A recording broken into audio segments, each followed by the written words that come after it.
Après avoir provoqué certains scandales au Festival de Venise et obtenu finalement le Grand Prix de l'Office catholique du cinéma, votre film Théorème est présenté cette semaine à Lyon. Qu'est-ce que ce film, Pier Paolo Pasolini?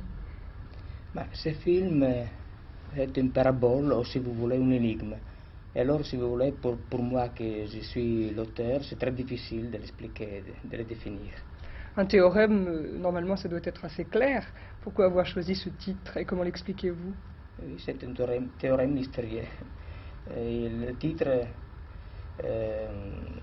j'ai choisi le titre de théorème parce qu'il y a des énoncés, c'est-à-dire il y a une famille bourgeoise milanaise où il y a un père, une mère, une fille, une jeune fille et une bonne.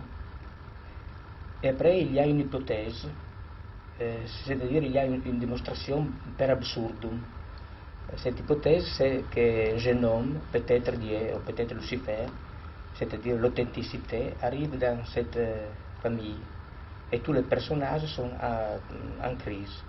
La démonstration n'est pas concluse. N'est pas conclue, elle est ouverte.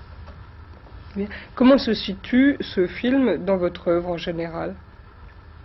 J'ai fait un film, Uccellacci Uccellini, qui ressemble un peu à ce film, à Théorème, c'est-à-dire c'est une parabole, c'est un film problématique. Les autres films de Acatone, Les Magiles Séverin Saint-Mathieu sont épiques, sont narratifs, une allure épique. Théorème, c'est problématique. C'est un problème social, surtout, qui est soulevé dans ce film. Est-ce que le public français réagit devant ce théorème de la même façon que le public italien? Bon, je crois, oui, de la même façon. Il y a une description dans l'article de Baroncelli sur Le Monde que je crois qui est très exact. Il y a un côté du public qui est scandalisé.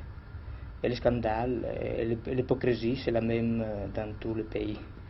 Un côté du public qui rit pour se défendre, et un côté du public qui l'admire. Et je crois que c'est la même chose en Italie et en France.